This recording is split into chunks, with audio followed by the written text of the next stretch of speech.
Assalamualaikum warahmatullahi wabarakatuh.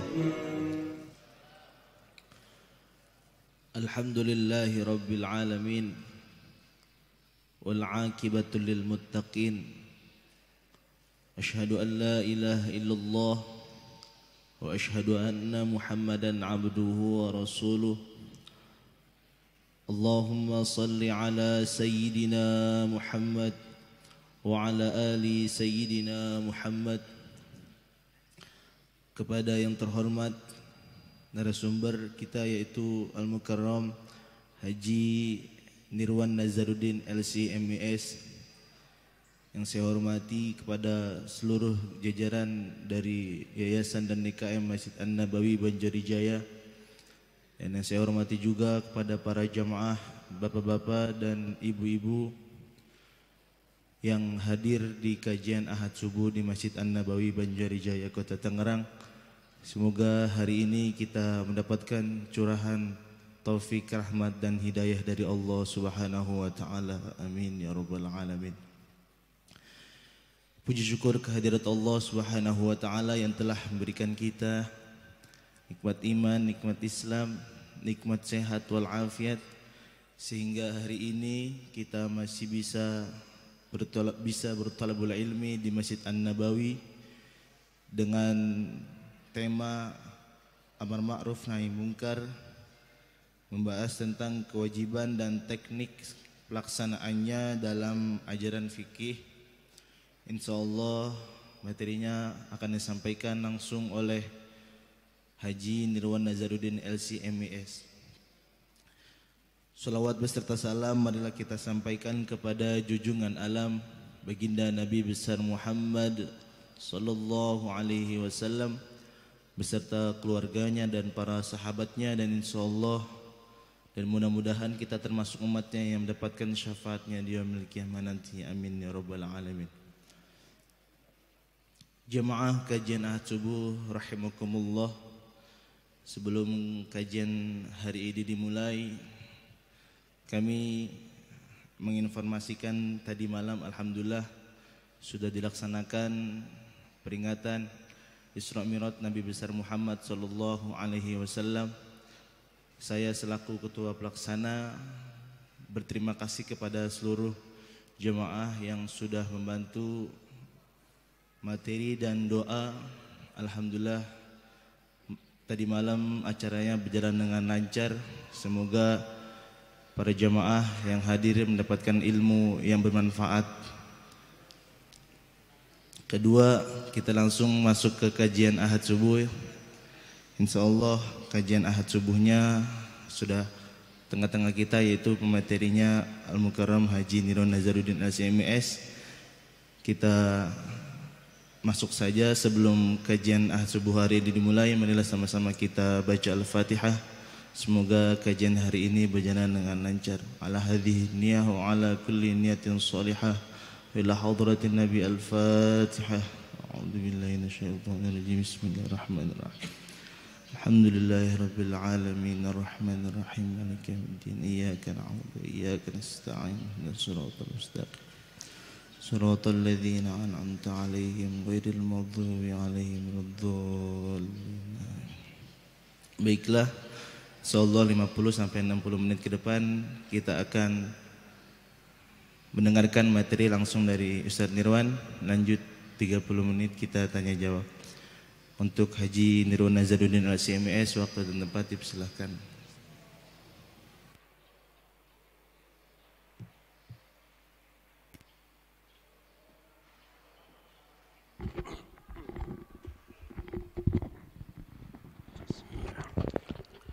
Assalamualaikum warahmatullahi wabarakatuh. Alhamdulillah wassalatu wassalamu ala Rasulillah wa ala alihi wa sahbihi wa mawala. Allahumma salli ala Muhammad wa ala ali Muhammad. Allahumma anfa'na bima 'allamtana wa 'allimna ma yanfa'una warzuqna 'uluman tanfa'una wa zidna 'ilma.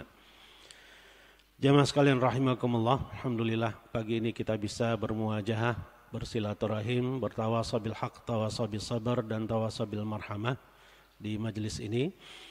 Semoga majelis ini mendatangkan manfaat dan keberkahan yang banyak bagi kita semua. Amin ya rabbal alamin. Jamaah sekalian rahimakumullah, di pagi ini kita akan melanjutkan kajian kita tentang amar ma'ruf nahi mungkar ini. Pekan lalu kita sudah membahas secara global dan hari ini akan lebih rinci lagi insyaallah tentang poinnya tentang kewajiban dan teknis pelaksanaan amar ma'ruf nahi mungkar dalam ajaran fikih. Hadisnya sudah kita bacakan di pertemuan sebelumnya, bulan yang lalu.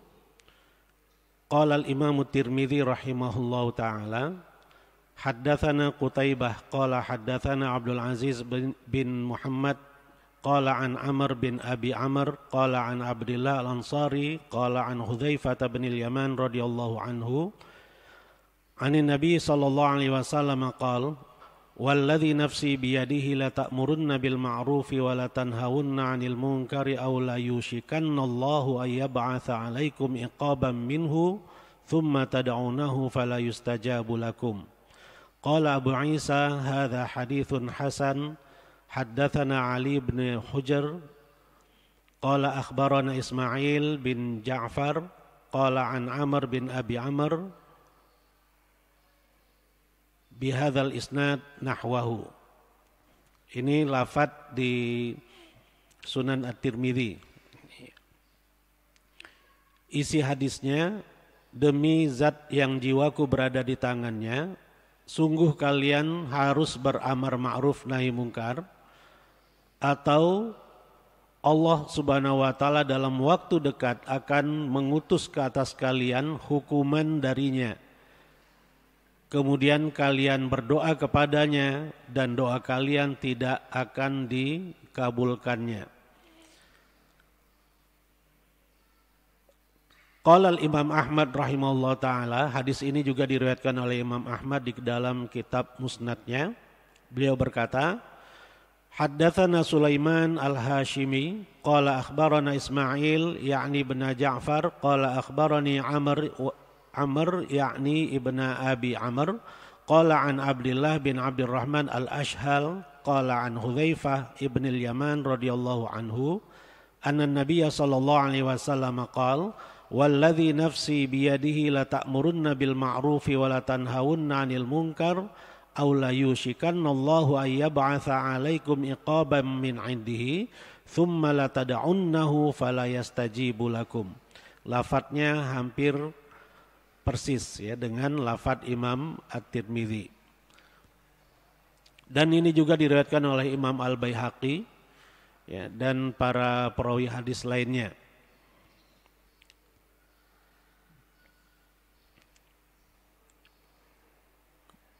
Derajat hadis ini, kualitas hadis ini sahih li ghairihi. Sahih ada dua jenisnya, sahih li dzatihi dan sahih li ghairihi. Kalau sahih li dzatihi, memang sejak awal hadis itu sahih karena sanadnya tersambung, perawinya semuanya thiqah, bisa dipercaya dan seterusnya.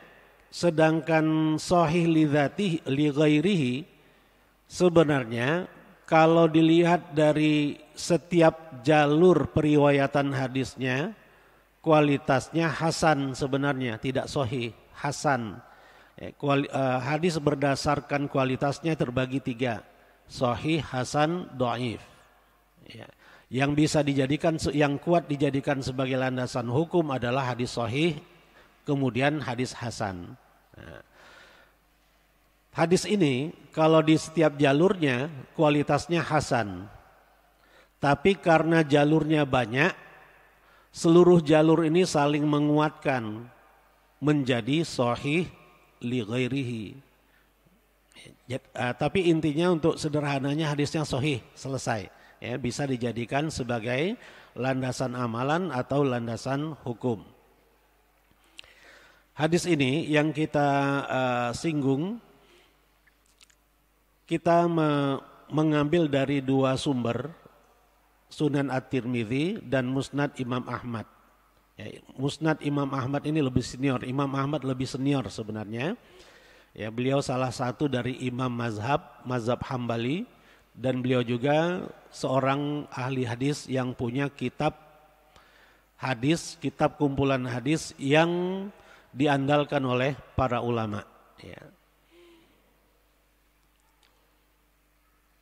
Dari Musnad Imam Ahmad dan Sunan At-Tirmidzi itu, ya, dari Rasulullah SAW, hadis ini turun ke seorang sahabat yang namanya Hudzaifah ibnul Yaman radhiyallahu anhu. Tentang siapa beliau ini sudah kita bahas di pertemuan sebelumnya. Kemudian di bawah Hudzaifah ibnul Yaman ada Abdullah bin Abdurrahman al-Ashhul al-Ansari. Ini seorang tabi'in tentunya. Di antara nama-nama yang disebutkan di sini, perawi inilah yang memang agak bermasalah. Ya, kualitasnya paling rendah dibanding nama-nama lainnya. Ya, kalau sahabat nggak perlu dibahas. Ya, karena para ulama sudah sepakat as-sahabatu udul, seluruh sahabat itu lurus-lurus semuanya, sejarah kehidupannya semuanya lurus, nggak perlu dibahas lagi. Kalau ada seorang perawi hadis yang dikatakan dia adalah seorang sahabat, ya sudah selesai. Ya. Yang perlu dibahas adalah generasi berikutnya, tabi'in, kemudian tabi'ut tabi'in dan seterusnya ke bawah. Nah, di dalam Kutubur Rijal, ya, Kutubur Rijal adalah file nama-nama para perawi hadis. Semuanya terangkum, tercatat di dalam catatan para ulama kita di cabang ilmu hadis yang namanya Rijalul Hadis, ya, para pembawa hadis. Ketika dicek Abdullah bin Abdurrahman al-Ashhul al-Ansari, Imam Tirmidzi menyebut namanya Abdullah bin Abdurrahman al-Ansari. Ya. Imam Ahmad menyebutnya Abdullah bin Abdurrahman al-Ashhul. Kualitasnya cuma makbul. Ya, biasanya yang siqah begitu ya. Siqah itu artinya terpercaya. Siqah, kemudian di bawahnya, agak di bawahnya itu soduk. Soduk itu ya apa ya, bisa dipercaya juga, tapi di bawah dia. Nah, di bawah soduk ada makbul namanya. Makbul itu diterima. Nah, kalau nilai, ibarat nilai ujian itu nilainya 6 atau 6,5 makbul. Ya. Di Arab grade ya atau level kelulusan itu paling tinggi itu namanya mumtaz. Ya. Mumtaz itu cum laude, ya, mumtaz. Kemudian di bawahnya jayyid jiddan, baik sekali. Ya, kemudian di bawahnya jayyid, kemudian di bawahnya lagi makbul. Gitu. Jadi makbul itu apa ya, nilai 6, 6,5 itu makbul. Ya. Kalau jayyid itu 7 sampai sebelum 8. 8 itu jayyid jiddan, kalau 9 sampai 10 itu mumtaz, ya, cum laude. Itu standar nilai di Arab seperti itu. Nah, kalau dalam ilmu hadis, makbul itu lebih kurang mirip-mirip lah gitu. Di bawah makbul apa? Di bawah makbul itu bisa dikatakan mudallis, ya, atau kadzab, pembohong, ya, yang pernah memalsukan satu hadis saja itu sudah disebut kadzab, ya, pembohong. Yang ketahuan memanipulasi hadis, ya, atau memanipulasi sanad hadis supaya hadisnya dianggap sahih, maka disamarkan nama gurunya itu disamarkan supaya nggak ketahuan.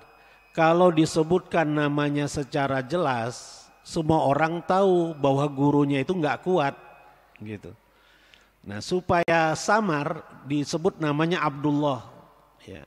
Abdullah kan banyak. Abdullah siapa? Gitu. Aku meriwayatkan hadis ini dari Abdullah. Abdullah itu banyak. Gitu.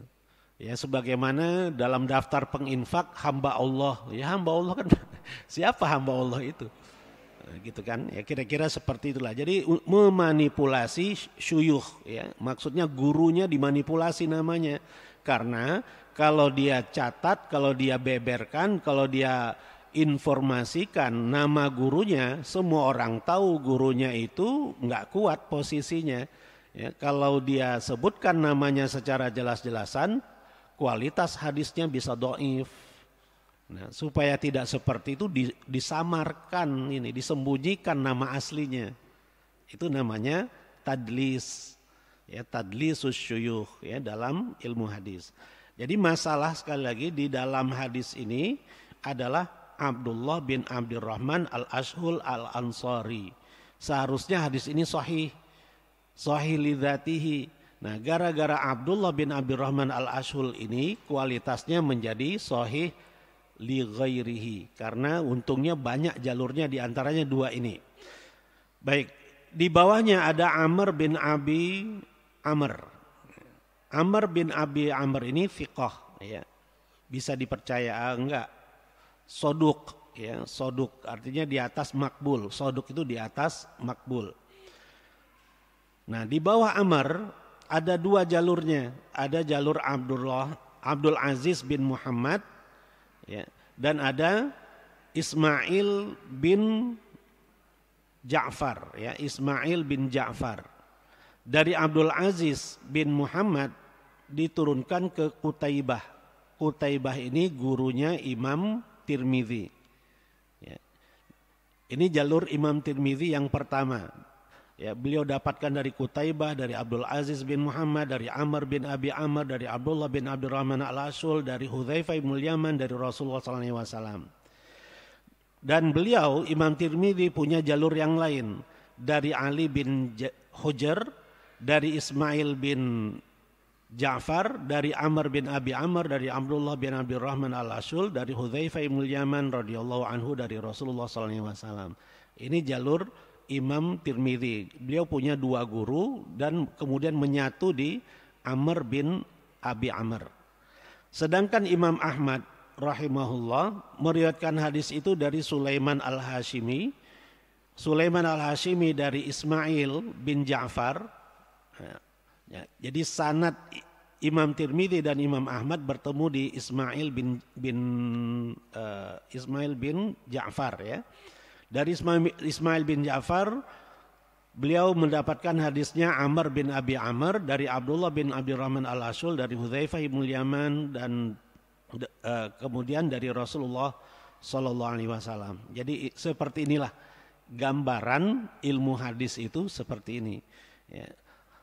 Kesohihan satu hadis bisa dicek melalui nama-nama ini. Kalau sahabat sudah jelas, apalagi Hudzaifah bin Ibnul Yaman ini sudah dikenal, ya, oleh umat Islam, khususnya para ulama. Yang belum dikenal adalah nama di bawah Hudzaifah bin Yaman itu siapa, bagaimana karakternya, bagaimana muasofatnya. Amr bin Abi Amr itu bagaimana. Jadi karakter setiap perawi hadis itulah yang akan berdampak kepada kualitas hadis. Selain tersambungnya, ya, sanad itu sampai ke Rasulullah atau tidak tersambung, itu juga yang mempengaruhi kesohihan sebuah hadis. Ya. Kan beda orang yang memberitakan kepada kita, di mana berita itu dia saksikan sendiri, dengan berita yang disampaikan oleh seseorang kepada kita, tapi berita itu dia dengar entah siapa yang menceritakannya, dia nggak ngerti. Ya, nggak sengaja dia dengarkan ada informasi seperti itu, kemudian dia sampaikan ke kita. Kira-kira yang lebih kuat yang mana informasinya? Kan yang pertama ya sebagai saksi mata. Itu lebih kuat posisinya. Nah, kira-kira seperti itulah ilmu hadis. Ya. Walaupun nantinya orang-orang itu akan diverifikasi lagi. Ya. Jadi seluruh nama ulama yang pernah mengajarkan qala Rasulullah namanya harus tercatat dalam kutubur rijal. Kalau tidak tercatat berarti majhul, enggak dikenal. Ya. Tidak dikenalnya seorang perawi hadis juga akan menyebabkan lemahnya hadis tersebut. Ya. Baik, ini dari sisi ilmu hadisnya. Kemudian kita masuk ke substansi hadis ini. Amar ma'ruf nahi mungkar. Ma'ruf, ini kita ulangi sedikit. Nama yang menghimpun segala sesuatu yang disukai dan diridhoi Allah Subhanahu wa taala, baik berupa perkataan maupun perbuatan yang tampak maupun yang tidak tampak. Hal ini mencakup aspek ibadah, syariah dan akhlak ya, atau moral. Ya. Dari kata arafa ya'rifu. Kenapa dikatakan ma'ruf? Karena fitrah yang suci dan akal yang jernih dapat langsung mengetahui serta mengakui kebaikannya. Kebaikan identik dengan ma'ruf, sesuatu yang diketahui.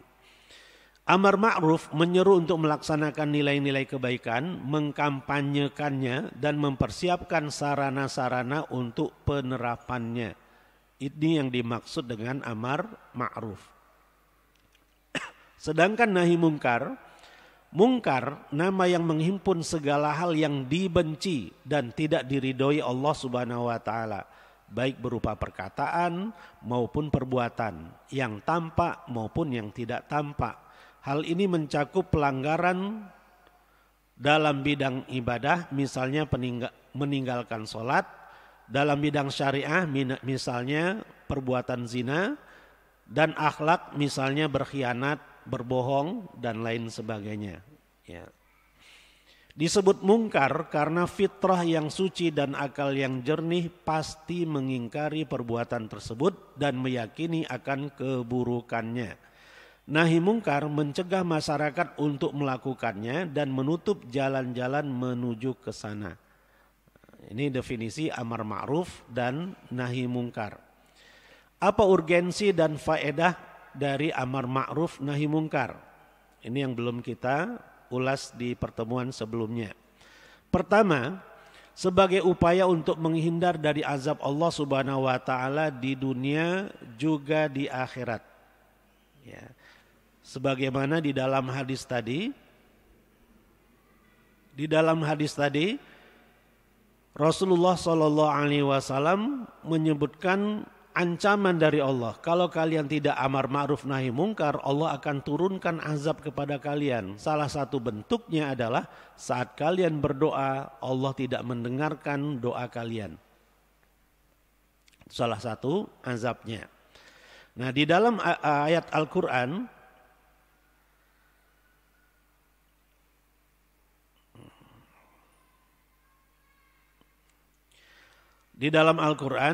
kita dapatkan di surat Al-A'raf 163 sampai 165. Allah Subhanahu wa taala bercerita tentang sikap Bani Israel terhadap aturannya, terhadap syariat Allah Subhanahu wa taala. A'udzubillahi minasyaitonirrajim. Was'alhum 'anil qaryati allati kanat hadiratal bahri idh ya'duna fis sabti idh ta'tihim hitanuhum yawma sabatihim syurra'a. Dan tanyalah kepada penduduk negeri yang domisilinya di dekat pantai ketika mereka melanggar aturan di hari Sabtu, saat hitanuhum, saat ikan-ikan yang biasa mereka tangkap itu muncul di hari Sabtu. Ikan-ikan di hari Sabtu ada di permukaan air, bahkan menggelepar di pantai. Sementara Bani Israel diharamkan oleh Allah untuk melaut, untuk menangkap ikan di hari Sabtu. Wa yauma la yasbituna la ta'tihim. Selain hari Sabtu tidak terjadi peristiwa yang seperti itu, normal kembali. Kadzalika nabluhum bima kanu yafsukun. Demikianlah kami uji Bani Israel itu, penduduk negeri dari kalangan Bani Israel itu terhadap kefasikan mereka. Oleh karena kefasikan mereka. Fasik artinya tidak taat dan patuh kepada Allah Subhanahu wa taala. Ya, Allah menurunkan hukuman dalam bentuk mereka tidak dibenarkan untuk melaut, untuk menangkap ikan di hari Sabtu. Dan Allah Subhanahu wa taala mengerahkan ikan-ikan itu untuk berada di permukaan air laut dan di pantai justru di hari Sabtu sebagai ujian bagi Bani Israel. Apa yang kemudian mereka lakukan? Mereka menebar jala dan perangkap di hari Jumat. Ya. Dan baru mengambil hasilnya di hari Ahad. Jadi diakal-akali. Ya. Mereka melakukan hilah. Ya. Diakal-akali aturan Allah untuk tidak boleh menangkap ikan di hari Sabtu itu dengan menebar jala dan perangkap di hari Jumat.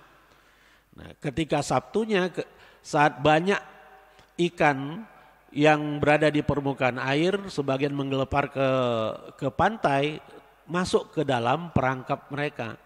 Nah, hari Ahad baru diambil. Ini kan cerdas tapi dalam tanda kutip begitu ya. Itu juga dilarang oleh Allah Subhanahu wa taala. Larangan Allah mutlak, pokoknya enggak boleh bagaimanapun caranya. Enggak boleh diakal-akali seperti itu. Inilah kemungkaran yang dilakukan oleh Bani Israel yang tinggalnya di pantai itu. Nah, kemudian di ayat berikutnya, wa idz qalat ummatum minhum lima ta'idhuna qaumanillahu muhlikuhum aw mu'adzibuhum 'adzaban syadida.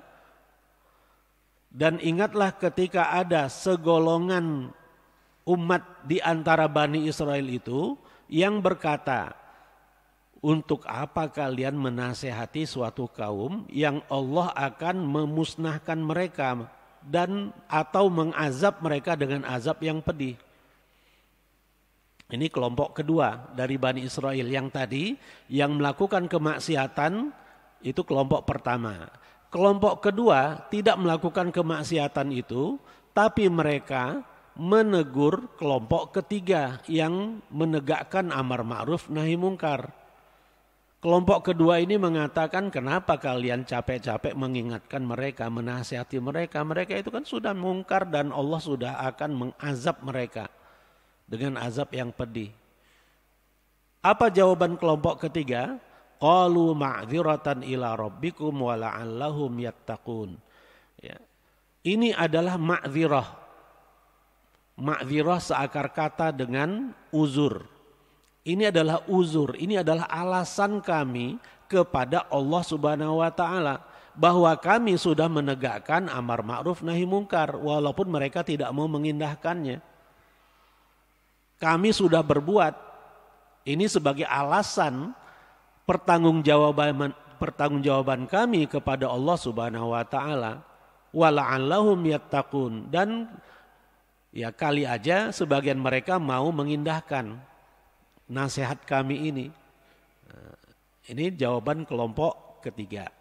Jadi Bani Israel dalam cerita ayat ini terdiri dari 3 kelompok. Kelompok pertama yang melakukan kemaksiatan, kelompok kedua tidak melakukan kemaksiatan tapi masa bodoh terhadap kemaksiatan yang dilakukan oleh kelompok pertama.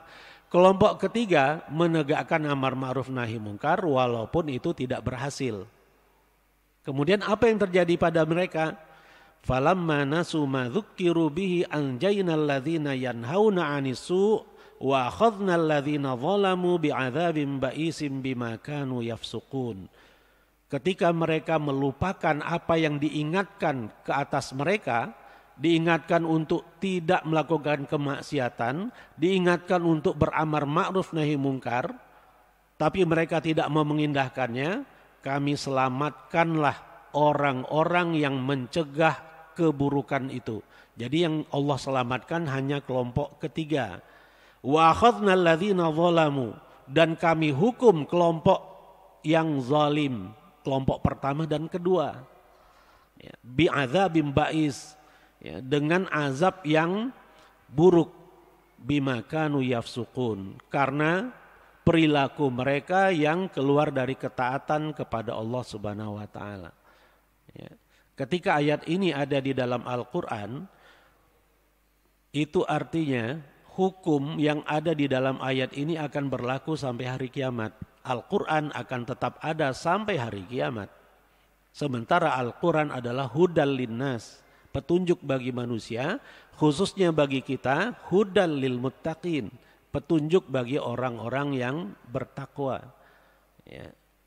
Jadi selamanya sampai hari kiamat yang melakukan kemaksiatan dan tidak mau ditegur akan terancam azab. Walaupun ya, beda penerapan azab ke atas umat sebelum umat Nabi Muhammad SAW dengan umat Nabi Muhammad SAW itu beda. Ya, kalau umat nabi-nabi sebelumnya azabnya akan diturunkan secara kontan. Ya. Soalnya nabi-nabi yang diutus kepada mereka Allah lengkapi dengan mukjizat yang dapat disaksikan oleh umatnya. Laut bisa terbelah, ya, makanan diturunkan dari langit. Itu disaksikan sama mereka. Kalau mereka masih ngeyel, langsung diazab kontan, cash dapatnya.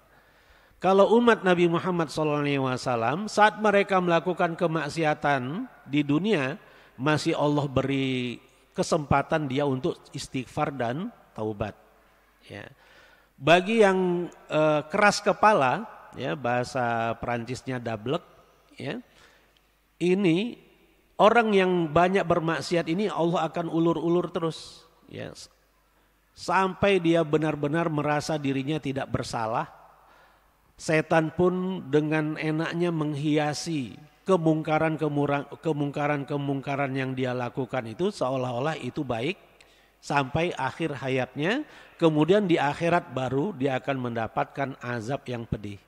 Ya, jadi tidak langsung azabnya diberikan oleh Allah di dunia. Walaupun dalam beberapa kasus ada yang Allah berikan azabnya juga di dunia. Tapi itu tidak secara umum.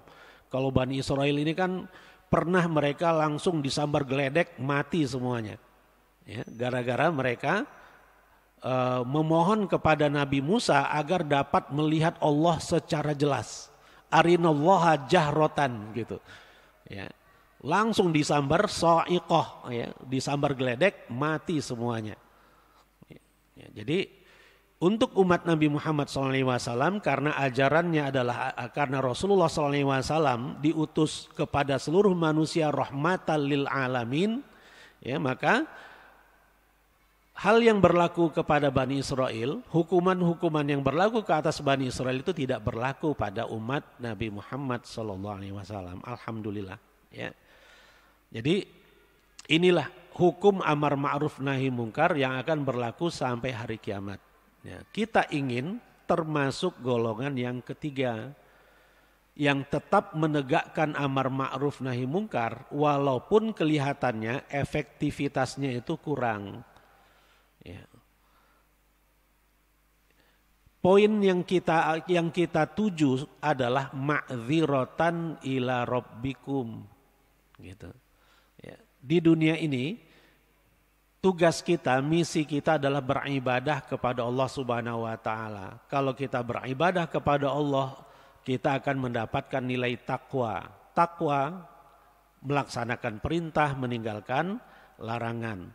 Ya, sebagaimana yang Allah firmankan di ayat 21 surat Al-Baqarah. Ya, jadi itu poinnya. Di dunia tempat kita menegakkan aturan-aturan Allah, semampu yang bisa kita lakukan. Masalah berhasil tidaknya itu bukan urusan kita, itu urusan Allah Subhanahu wa taala. Ya. Urusan kita adalah melaksanakan apa yang Allah perintahkan, meninggalkan apa yang Allah larang. Kalau berhasil, alhamdulillah. Kalau tidak berhasil, kita sudah berbuat. Nah, jadi kalau kita ingat cerita tentang dibakarnya Nabi Ibrahim alaihissalam, kita sering mendengar cerita ada seekor burung kecil yang mondar-mandir mengambil air dengan paruhnya yang kecil dan meneteskannya ya di kobaran api yang besar. Kemudian burung kecil ini ditegur sama seekor cicak. Kenapa kamu melakukannya? Gak ngaruh. Ya, tetesan air yang kamu jatuhkan dari paruhmu yang kecil ke kobaran api yang besar itu gak akan ada pengaruhnya sama sekali. Ya. Apa kata si burung kecil itu? Itu bukan urusan saya. Urusan saya adalah aku berbuat. Aku menegakkan amar ma'ruf nahi mungkar, ini kemungkaran yang wajib saya cegah. Mengenai berhasil atau tidaknya itu urusan Allah Subhanahu wa taala. Nah, cerita ini wallahu alam ya, cerita sesungguhnya atau tidak ya, landasan hadisnya itu banyak ulama yang mengatakan enggak kuat. Nah, tapi di dalam ayat-ayat yang kita baru jelaskan 163 sampai 165 surat Al-A'raf ini ada cerita yang lebih kuat. Seharusnya ini saja yang kita ceritakan dalam konteks amar ma'ruf nahi mungkar ya, sebagai pengganti dari cerita burung dan cicak tadi yang enggak jelas landasan hukumnya. Hadisnya sahih atau tidak kita enggak jelas. Nah, yang seperti itu ceritanya ada ya di dalil yang lebih kuat, jauh lebih kuat dari itu, yaitu cerita Bani Israel anil qaryatil lati kanat hadiratal bahar. Ya. Ini poin yang pertama tentang azab. Yang kedua, urgensi dan faedah amar ma'ruf nahi mungkar menjaga bumi agar tidak menjadi tempat kejahatan dan kerusakan sehingga manusia tidak terhalang untuk beribadah kepada Allah Subhanahu wa taala. Allah Subhanahu wa taala berfirman, "Walaula daf'ullahi an-nasa ba'dahum bi ba'dil lafasadatil ardu walakinallaha dzu fadlin 'alal 'alamin." Kalau bukan karena peran Allah Subhanahu wa taala yang mencegah kejahatan sebagian manusia ke atas yang lainnya, kalau itu bukan Allah yang mencegahnya, sungguh bumi ini sudah rusak sejak lama. Walakinallaha dzu fadlin 'alal 'alamin. Akan tetapi Allah mempunyai karunia ke atas seluruh manusia. Ya, jadi Allah lah yang mencegah ya kemungkaran-kemungkaran yang sangat membahayakan umat manusia. Itu dicegah oleh Allah supaya jangan sampai terjadi. Kemudian di dalam hadis An-Nu'man bin Bashir radhiyallahu anhuma, ya, ini hadis yang diriwayatkan oleh Imam Bukhari ini, ceritanya tentang penumpang sebuah kapal. Ada yang menempati bagian atas kapal, ada yang menempati bagian bawah kapal. Nah, kalau mereka ingin minum, mereka harus ke atas dulu. Persediaan air minum itu ada di atas. Harus melewati orang-orang untuk sampai ke atas. Kemudian mereka berpikiran, bagaimana kalau kita lubangi saja kapal ini supaya kita tidak mengganggu orang yang di atas dan kita gampang mendapatkan air itu. Nah, kalau itu dilakukan, tidak ada yang mencegahnya. Kira-kira itu hanya membahayakan orang yang melakukannya saja atau membahayakan semuanya? Membahayakan semuanya. Ya, itulah kira-kira maksud amar ma'ruf, urgensi amar ma'ruf nahi mungkar itu. Jadi semuanya akan kena. Yang ketiga, sebagai penegas dan pengingat untuk para pelanggar perintah Allah agar mereka tidak berkilah bahwa tidak ada yang mengingatkan kesalahan mereka. Allah berfirman, rusulan mubasyirina wa mundzirina li'alla yakuna linnasi 'alallahi hujjatun ba'dar rusul wa kana Allahu 'azizan hakima. Ya, jadi di akhirat nanti enggak ada yang bisa beralasan. Ya. Saya begini karena enggak ada yang mengingatkan, enggak ada alasan lagi. Ya. Apalagi ketika Rasulullah SAW sudah menyampaikan ayat ini kepada seluruh manusia, nanti di akhirat nggak ada alasan lagi. Amar ma'ruf nahi mungkar itu sudah ditegakkan, sudah ada yang melakukan. Kalau nanti di pengadilan akhirat ada yang menjawab, ya, ketika Allah bertanya, kenapa kamu tidak melakukan kebaikan dan meninggalkan keburukan? Gak ada yang mengingatkan saya. Itu gak bisa lagi dipakai di akhirat. Ya. Yang keempat, mengingatkan orang-orang yang lalai dan lupa akan ajaran Allah Subhanahu wa taala. Ini sudah terangkum di dalil di surat Al-A'raf yang kita sudah jelaskan tadi tentang 3 kelompok Bani Israel. Yang kelima, membentuk opini umum tentang etika kehidupan bermasyarakat yang patut dijunjung tinggi. Kalau kita semua sama-sama punya semangat amar ma'ruf nahi mungkar, lama kelamaan itu akan menjadi opini publik gitu. Bahwa itulah yang harus dilakukan dalam kehidupan bermasyarakat, semakin populer dan kemudian menjadi adat kebiasaan masyarakat untuk menegakkan amar ma'ruf dan nahi mungkar. Yang keenam, memicu bangkitnya makna persaudaraan dan tolong menolong dalam kebaikan dan takwa. Ya, sebagaimana firman Allah dalam surat At-Taubah 71, orang-orang yang beriman laki-laki dan perempuan sebagian mereka adalah penolong sebagian yang lain, di mana mereka beramar ma'ruf juga bernahi mungkar dan seterusnya. Ya, jadi amar ma'ruf nahi mungkar dikaitkan oleh Allah Subhanahu wa taala dengan persaudaraan antara sesama orang-orang yang beriman. Dan yang ketujuh, berpengaruh untuk menjaga urusan-urusan bermasyarakat dapat berjalan secara benar dan terkontrol. Ya, sebagaimana firman Allah, ya ayyuhalladzina amanu dukhulu fis-silmi kafah wa la tattabi'u khutuwatis syaitan innahu lakum aduwwum mubin. Ya, bahwa Islam ajaran-ajarannya kalau mau efektif kita mendapatkan hasilnya, buah dari pelaksanaan ajaran Islam itu saat kita bisa menerapkannya secara menyeluruh. Ya, baru akan kelihatan hasilnya. Buahnya itu baru kelihatan kalau kita laksanakan ajaran Islam secara menyeluruh. Kalau hanya secara parsial, sebagian ditunaikan, yang lainnya tidak, itu tidak begitu banyak ya, dan besar hasil yang bisa kita dapatkan dari pelaksanaan ajaran Islam. Poin berikutnya, apa akibat meninggalkan amar ma'ruf nahi mungkar? Ada beberapa poin. Pertama, mengundang kemurkaan Allah Subhanahu wa taala di dunia dalam bentuk laknat Allah dan kehinaan sehingga memungkinkan untuk dikuasai oleh musuh. Ya, umat Islam akan dimarginalkan gara-gara meninggalkan amar ma'ruf nahi mungkar. Sebagaimana yang sedang kita rasakan. Kita sebagai mayoritas tapi rasanya rasa minoritas. Gara-gara apa? Kita mungkin kurang serius dalam beramar ma'ruf nahi mungkar.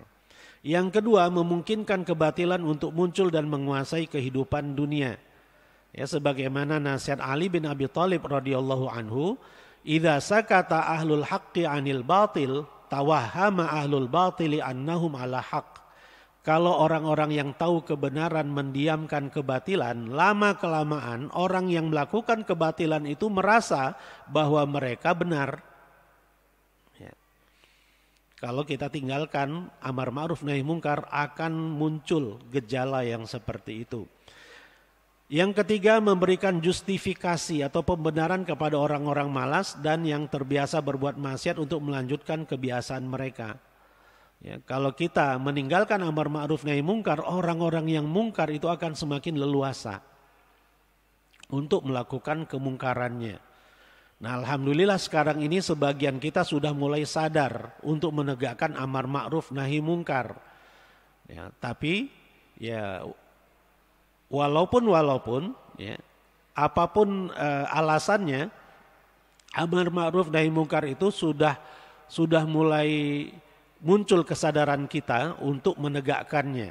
Ya, minimal dengan media sosial yang kita miliki, yang pada akhirnya aturan tentang miras ditarik. Ya. Kemudian poin tentang agama dalam pendidikan nasional itu mau dihapus, diganti akhlak saja. ketika kita protes rame-rame, akhirnya baru ngaku dan akan direvisi. Jadi modus-modus seperti ini akan terus muncul karena kita gencar melakukan nahi mungkar. Alhamdulillah itu menampakkan keberhasilannya. Jadi kalau kita tidak meramaikan jagat maya ya dengan status-status kita yang kita update, kemungkaran ini akan terus mengejala dan menjadi justifikasi bagi masyarakat ya bahwa yang mereka lakukan itu adalah benar padahal itu mungkar. Yang keempat, matinya opini umum yang dapat diterima yang menjaga nilai-nilai moral dalam hidup bermasyarakat. Ini mirip-mirip poin ketiga dan kedua. Dan yang kelima, hilangnya rasa aman. Kalau kemungkaran sudah menggejala, ya miras ya menjadi legal, itu akan membahayakan kita. Kalau minuman keras sudah bisa diproduksi dan dipasarkan secara masif, di situ akan muncul perjudian, di situ akan muncul prostitusi. Itu kata para ulama, ra'su kulli khati'ah. Ya. Jadi inti dari kejahatan itu adalah khomer, ya, miras atau minol, ya, minuman beralkohol. Ini akibatnya kalau meninggalkan amar ma'ruf nahi mungkar. Apa hukum amar ma'ruf nahi mungkar? Wajib atau fardu ain, ya, langsung atau tidak langsung.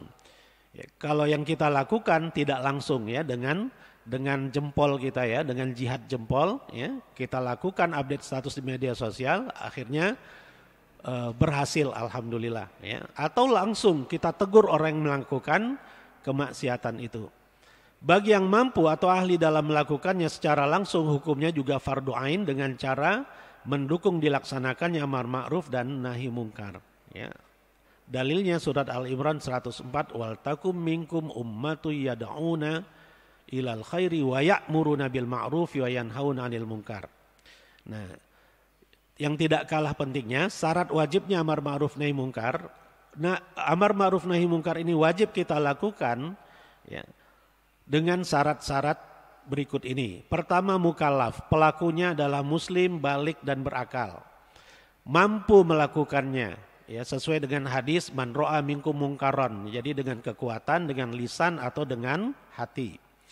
Bebas dari bahaya, jangan sampai gara-gara kita dalam tanda kutip nekat nahi mungkar, bahaya menimpa diri kita atau bahaya menimpa umat Islam.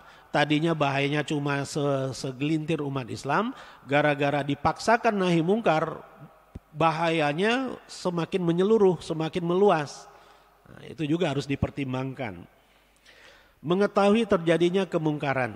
Ya, jadi bukan samar-samar, bukan katanya-katanya, tapi benar-benar mengetahui kemungkaran itu terjadi. Melakukannya tidak menyebabkan munculnya kemungkaran yang serupa atau lebih besar. Di zaman Ibnu Taimiyah, umat Islam dijajah oleh Mongol. Ya. Tentara Tatar masuk ke wilayah Syam, banyak membunuhi umat Islam di sana. Dan setiap malam mereka mabuk-mabukan. Dan kadang-kadang sampai pagi sampai siang mabuk-mabukan. Nah, sebagian umat Islam melapor kepada Ibnu Taimiyah dan ulama-ulama lainnya. Kenapa kita tidak menegakkan nahi mungkar? Ya. Jawaban Ibnu Taimiyah, lebih baik kita biarkan mereka dibanjiri khomer daripada mereka membanjiri daerah kita dengan darah umat Islam. Begitu. Karena kalau mereka mabuk, mereka nggak konsen lagi, mereka menikmati khomernya. Kalau mereka tidak sedang mabuk, mereka membunuhi umat Islam. Mudaratnya lebih besar. Ya sudah, biarkan saja mereka mabuk-mabukan. Gitu. Ya, jadi melakukannya tidak menyebabkan munculnya kemungkaran yang serupa atau yang lebih besar. Perkara yang dihadapi telah disepakati atau ijma oleh ulama, bukan masih diperselisihkan. Ini poin yang penting. Ya. Di antara kelompok-kelompok umat Islam yang muncul sekarang, kita dapatkan satu fenomena, walaupun sekarang alhamdulillah mulai mereda, yang nahi mungkar, amar ma'ruf nahi mungkar dalam urusan yang diperselisihkan. Ya. Nahi mungkar dalam urusan kunut dan tidak kunut, itu bukan lahan amar ma'ruf nahi mungkar. Ya. Nahi mungkar dalam urusan mencukur jenggot itu bukan lahannya nahi mungkar, karena sebagian ulama ada yang mengatakan wajib memelihara jenggot bagi laki-laki dan haram untuk mencukurnya. Sebagian ulama mengatakan hukumnya sunnah memelihara jenggot bagi laki-laki sehingga mencukurnya juga tidak haram. Jadi ini masalah yang diperselisihkan. Dalam urusan yang diperselisihkan tidak ada amar ma'ruf nahi mungkar di situ, tidak ada nahi mungkar di situ. Gitu. Memanjangkan celana atau kain sarung sampai melebihi mata kaki bagi laki-laki, sebagian ulama mengatakan haram hukumnya. Sebagian ulama yang lain mengatakan tidak, kecuali kalau diikuti dengan sifat khuyala, menyombongkan diri, baru haram hukumnya. Nah, karena ini masalah khilafiyah, tidak boleh kita terapkan amar ma'ruf nahi mungkar dalam urusan itu. Amar ma'ruf nahi mungkar dalam urusan yang sama-sama disepakati, ijma. Misalnya apa? Minuman keras, khamar itu disepakati bukan hanya oleh umat Islam, non-muslim pun sepakat bahwa itu sumber kekacauan, sumber kejahatan dan dilarang juga oleh seluruh agama-agama yang ada. Gitu. Jadi itu disepakati. Kalau kita lihat ada yang jelas-jelasan terang-terangan minum khamar di pinggir jalan atau di perempatan jalan, pada tempatnya kita untuk nahi mungkar. Tapi ini berkaitan dengan poin yang keempat, kalau dia minum khamar di rumahnya sendiri, sendirian, itu bukan objek nahi mungkar. Gitu. Jadi nggak boleh juga kita mencari-cari kesalahan orang. Ini kayaknya di rumahnya dia sedang minum khamr nih. Nah, itu nggak boleh. Ya, karena kemungkaran yang harus dicegah itu harus diketahui bahwa itu terjadi secara terang-terangan, baru boleh dinahi mungkari. Gitu. Ya. Jadi kita harus balance ya, harus imbang antara menegakkan amar ma'ruf nahi mungkar dengan larangan bagi kita untuk tajassus. Ya, memata-matai orang lain, mencari-cari kesalahan orang lain, itu haram hukumnya. Orang yang mencari-cari kesalahan orang lain nanti di akhirat akan digali, dikupas tuntas nanti kesalahan-kesalahannya di dunia oleh Allah di pengadilan akhirat. Gitu.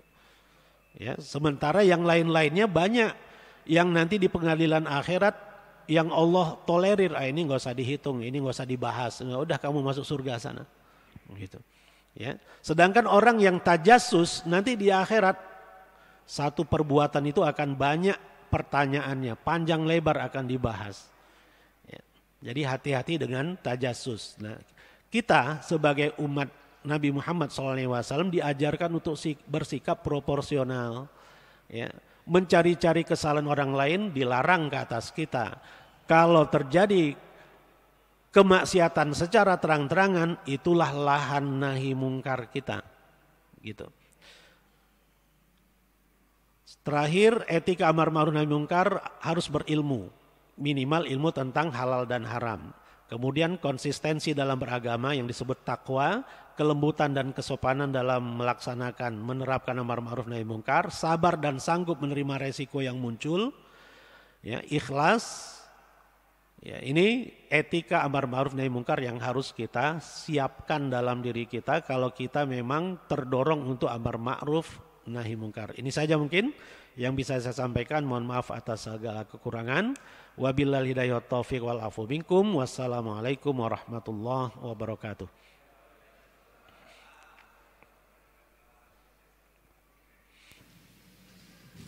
Alhamdulillah Pak Haji Nirwan Nazarudin, terima kasih atas materinya.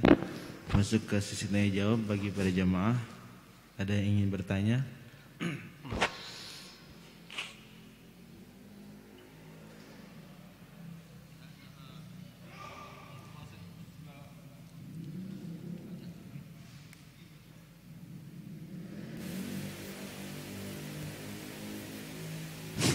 Assalamualaikum warahmatullahi wabarakatuh. Waalaikumsalam warahmatullahi wabarakatuh. Mau menanyakan mungkin karena sering saya punya rekan kerja atau teman yang non muslim, sebenarnya kalau kita punya teman non muslim itu wajib nggak sih kita mendakwahkan Islam pada dia? Apakah itu masuk dalam ranah wajib untuk mengajak teman kita non muslim pada Islam, Ustaz? Makasih. Ya. Langsung saja mungkin ya. Jazakallah khairan. Apa hukumnya kita menyampaikan, menawarkan ajaran Islam kepada yang non muslim? Ya. Sebenarnya cara yang jauh lebih efektif ya, dari itu adalah dengan akhlak kita. Dakwah ada dakwah bil hal, ada dakwah bil maqal. Ya, ada dakwah yang kita lakukan dengan kondisi kita, dengan sikap-sikap kita yang punya semangat untuk berislam secara kafah dari sisi akidah, syariah dan akhlak, semuanya kita upayakan untuk kita terapkan dalam keseharian kita. Itu namanya dakwah bil hal. Ya, kita bersikap baik kepada teman-teman kita, muslim atau non-muslim, kepada tetangga-tetangga kita, itu namanya dakwah bil hal. Kemudian dakwah bil maqal itu dengan lisan, ceramah ini dakwah bil maqal. Nah, kalau memang kita punya kesempatan, ada celah karena sahabat ini, orang ini adalah sahabat kita sudah sangat akrab dengan dia, ya, dia sudah mengerti kita juga sudah mengerti dia. Nah, artinya kita ada celah untuk ngobrol dengan dia dari hati ke hati untuk menyampaikan itu semata-mata karena rasa kasih kita kepada dia, sebagaimana Rasulullah SAW nggak tega melihat umatnya, khususnya pamannya meninggal dalam kondisi kafir. Beliau terus mengupayakan supaya pamannya mengucapkan la ilaha illallah. Gitu. Nah, kalau memang kita sudah sangat kenal, sudah akrab sampai ke batas sudah tahu sama tahu begitu, itu silahkan. Tapi kalau baru kenal, ya, kita baru kenal tidak terlalu akrab, menurut saya wallahu alam belum saatnya untuk secara jelas-jelasan kita sampaikan dakwah bil maqal itu kepada dia. Ya. Seringkali dakwah bil hal itu lebih efektif dibanding dakwah bil maqal. Ya. Rasulullah SAW dengan akhlak yang beliau miliki menyebabkan banyak orang-orang Arab di zaman beliau yang masuk Islam. Ya. Abu Dzar Al-Ghifari radhiyallahu anhu cerita masuk Islamnya itu meneliti sosok Nabi akhir zaman ini seperti apa. Sebelumnya beliau utus adiknya. Beliau berada di kampung Ghifar. Adiknya mau ke Mekah. Nah, adiknya ke Mekah untuk meneliti orang ini sebagaimana sifatnya.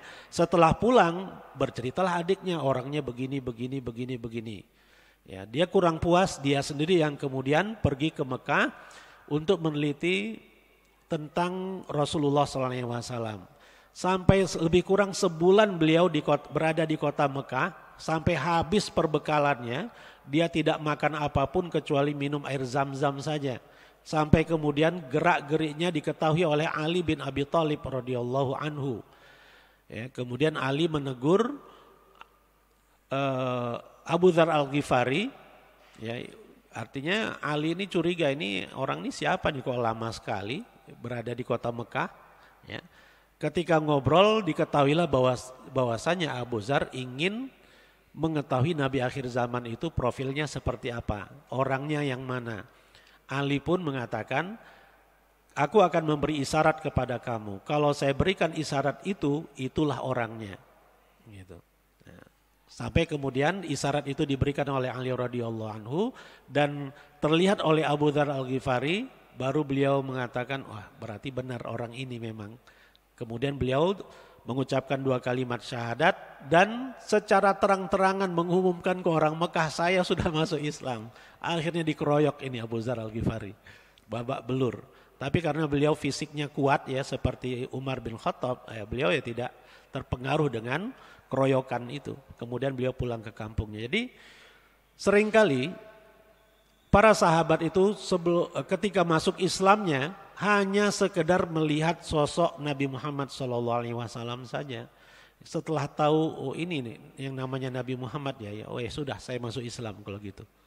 Ya, tanpa diceramahi, tanpa apa, melihat orangnya saja sudah yakin. Nah, hendaknya kita seperti itu. Ya, dengan perangai kita, sikap kita ya kepada tetangga-tetangga kita di tengah-tengah masyarakat. Ya, masyarakat yang menilai kita tanpa perlu kita mengkampanyekan diri kita bahwa diri kita ini baik. Ya. Orang baik itu nggak usah capek-capek mengkampanyekan dirinya bahwa dirinya baik. Ya. Masyarakatlah yang akan menilai bahwa dia orang baik, gitu. Ya, jadi ini namanya dakwah bilhal. Ya. Syarat dakwah bilhal ini, ya kita memang harus memegang erat 3 kerangka dasar ajaran Islam semaksimal mungkin: akidah, syariah, juga akhlak. Jangan parsial, jangan hanya akidahnya saja, jangan syariahnya saja yang dominan atau akhlaknya saja yang dominan. Semuanya itu harus secara bersamaan kita terapkan. Ya insya Allah kalau dakwah bilhal itu sudah kita upayakan untuk kita terapkan, nanti sedikit demi sedikit orang-orang yang ada di sekitar kita itu akan mengerti siapa kita. Ya, dan ketika kita ngobrol dengan dia nggak akan curiga lagi. Dia nggak curiga dengan kita, ya, dia akan nyaman berada di dekat-dekat kita.